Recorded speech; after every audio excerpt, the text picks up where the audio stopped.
So Joe over at Big Sky Model Workshop did a quick tour of his bench and how he does things and how it's laid out. I believe he got the idea from the KRD channel, but still it was a pretty good idea. I notice whenever somebody takes pictures of benches, everybody's is wildly different. And most of us take videos, if we're showing the model, it's usually on the workbench or in progress, picture or movie or video. It shows what we're doing on the bench at the time. So you get to see a small section of the bench. But Joe went a little further and pulled back and showed around how he does things and how he keeps it all laid out. And I thought that was a pretty good idea because there might be some, there's always some ideas in there that you can adapt to your own bench. And that's the thing. Sometimes you come across a tool or something that you never even heard of, and next thing you know, you want that tool also. So I'm going to take this off the stand to turn around, and I'll show you mine. And even though some people, if you go back in some older videos, you would see it anyway, but I constantly change it now and then, depending on what I'm doing. Sometimes I get another piece of furniture, or I just don't, the setup's not working the way I wanted to, so I make a change. I don't have anything bolted down. Nothing's very heavy. Some of the things are on wheels, which I like, so I can easily move everything around in this room. And you just never know how the future's going to be on what you're doing. You know, you might have a lot more models in the future and you need more space for those, or maybe you need to add a bench space for whatever reason. You're working on more than one project at a time. So it's a very versatile room that I have here.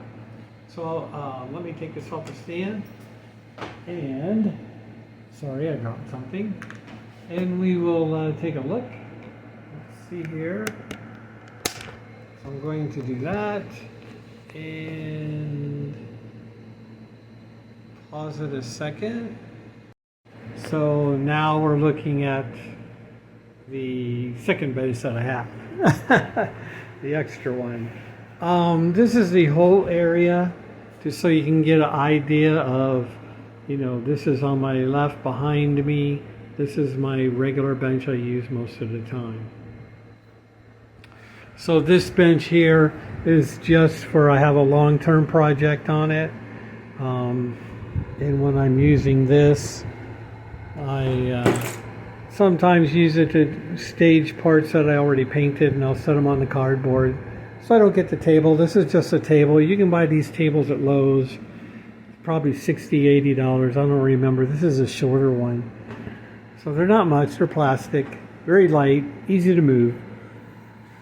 So I have a big project going on. It's going to take a long time. And that's what that's for. It sits behind me. All these are more or less within reach. And I've just got some clears up here. Some tape guns, another stand for the camera. I have some oddball photo etch in here, resin parts, and some smaller models in here, and here, and in here. Some are figures, some are car parts, some are sci-fi, whatever, different, all kinds of different things, but I like to keep those separated in their own spots so I know where they're at. These are just cardboard things I use to temporarily put stuff in. And I'm going to sit down for a moment. So when I'm at the bench, these are off to my left, and then I have a container with my decals. I use this container to hold my tires. I don't keep every single tire that I've ever gotten. I just keep the ones that I think that I'm going to use, and then the other ones I either give away or whatever to a friend or another modeler or something if I'm not going to use them. This is just a case that has like spray paint caps, drill bits, Dremel bits, things like that. The other one is just mostly electrical supplies for LEDs, and my LEDs are down here. I separate them by size and color. This just has all kinds of different sprue, or not sprue, but I mean, like Plastruct and that type of stuff. There's square tubing, round tubing, solid tubing, hollow tubing. Excuse me. All that stuff is in there for when I'm going to make something. Different sandpapers are here. Different sandpapers are in here. They're a little mixed up, but that's fine. I don't want a lot of containers. I just need a couple to house them. And then these are flat stock for when I'm fabricating something evergreen and Plastruct and stuff. So that's in there. These are just oddball things down here, supplies. Also off to the left here are these, this tray. Up here I have a digital camera and the battery charger and everything. When I take pictures for my book or for publication or things like that, or I want a specific picture, I'll use my digital camera rather than my phone. It just takes a better picture. These are Sharpies, highliner, these are for liner pens, for door jams and stuff, panel liners, and then these are a bunch of paint brushes in the back there. My paper towels, everybody has those. This just has, different things in there to throw stuffing in there. So we've got rulers and mostly got some more tweezers and some tools in there. Colored Sharpies, sprue, toothpicks. I usually keep sprue because I cut it, and if I need to stir a bottle of paint, I use a piece of sprue. I stir it all up and use it, and then I just throw it away. And that's free. I mean, it comes, you just cut them from the sprues from the kit.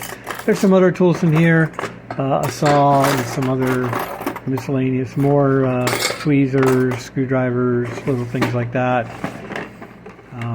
These are some sanding tools.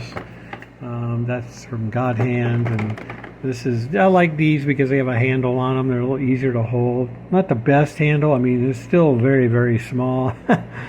You can see that in my hand, but Q-tips, other miscellaneous tools,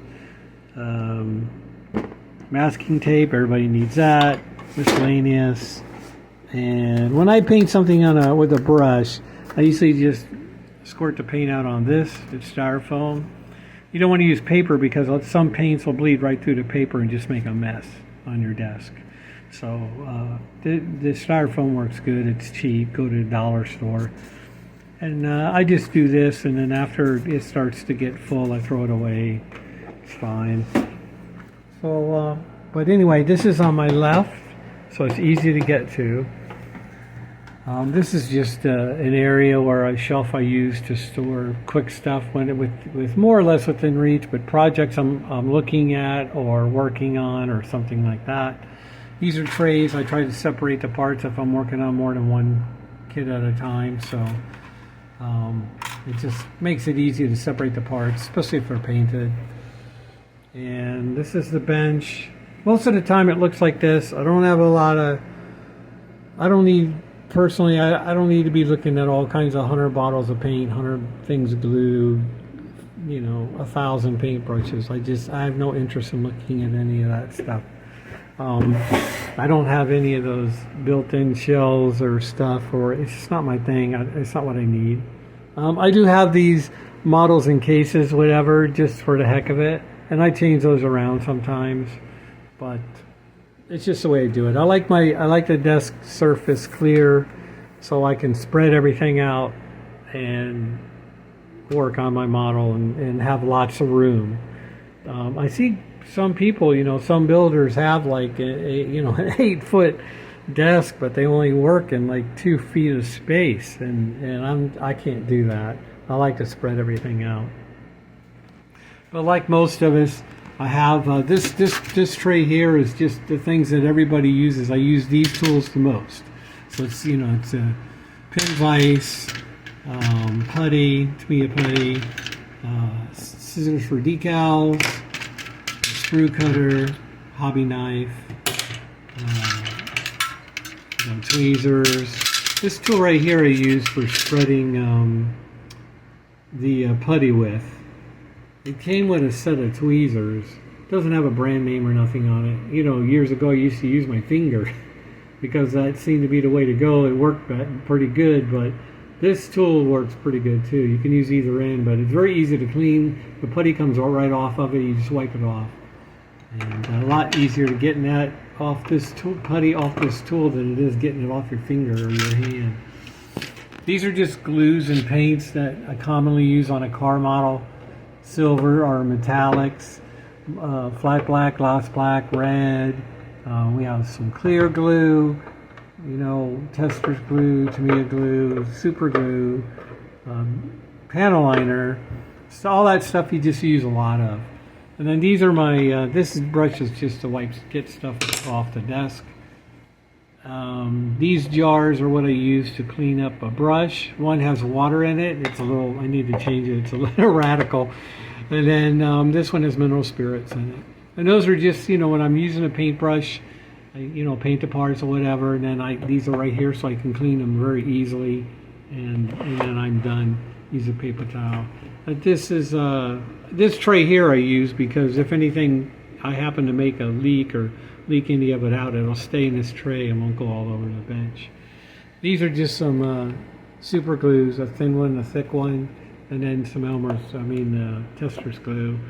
And I just keep them on this paper towel because if they make a mess, it's okay. I just change the paper towel out. This is a clipboard that I actually cut. So I know you're looking at all that, and you're probably thinking to yourself, yeah, but that's not a lot of paint.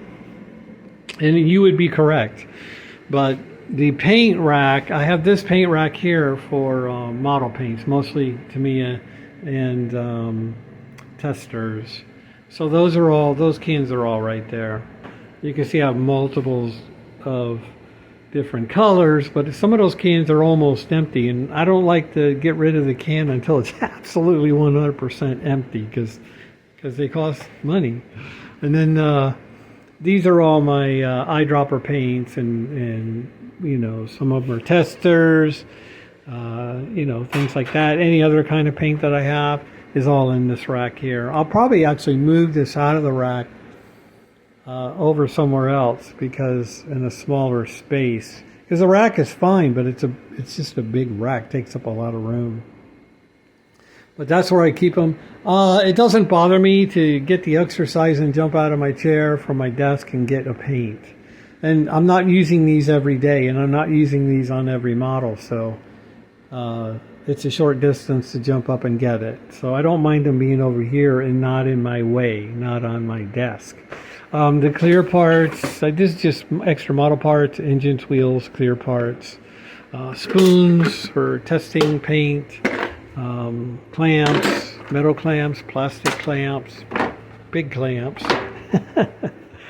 We all have one of these, a box to keep all the small parts in. I label them. Most of them are car parts. This cabinet here actually holds all kinds of different, what I would call hardware store paint. I don't necessarily use those on bodies. I mostly use them on either interior, chassis, or small parts. But I normally don't paint a body with it. It's just too problematic, so I use Tamiya or Testers for that. And let's see, and that really is it. Generally everything that I use the most is in this black cabinet here or right here on the shelf unit. Both of those are on wheels. But I just got to turn left and they're all right there. But it keeps my bench clear except for those items that I use a lot of times on every model, almost really. And I just like lots of room, and it just works for me. It's just the way I do things. I don't have a lot of tools and this and that, but that doesn't really matter to me. I just, if I need a tool, a small tool, I would just go ahead and buy it. But I unless I really need it, I just don't get it, and I'm fine. Some things I make, like, when I made this stand. So this this stand I made out of an old camera stand and an old holder, a phone holder that used to be in a vehicle. So I made that myself. So I technically didn't actually buy that. So you know how it is. You make what you need. But that's about it. That's my workspace. That's how I do things. And I don't know if that's going to be any help to anybody. Probably not. I do want to make something on the back wall there, and I'm getting some ideas in my head of what to do. I'd like to put some shop cards up there so that people can see them. And I'm still working on different ideas I have to do that. And I've also thought about putting a shelf in there and putting some more models on it. So I haven't decided yet. I'm very slow on making that decision. I'm just afraid that when I'm making a video there, just going to be too much going on. But we'll see how it goes. And that's it. I appreciate you watching. If you want to give me a like, thanks to all the subscribers. You people are the best. I have the best subscribers. I know that. I know I do. Because I go and check out your channels. So, but yeah. So I appreciate it, and we'll catch you next time. Later.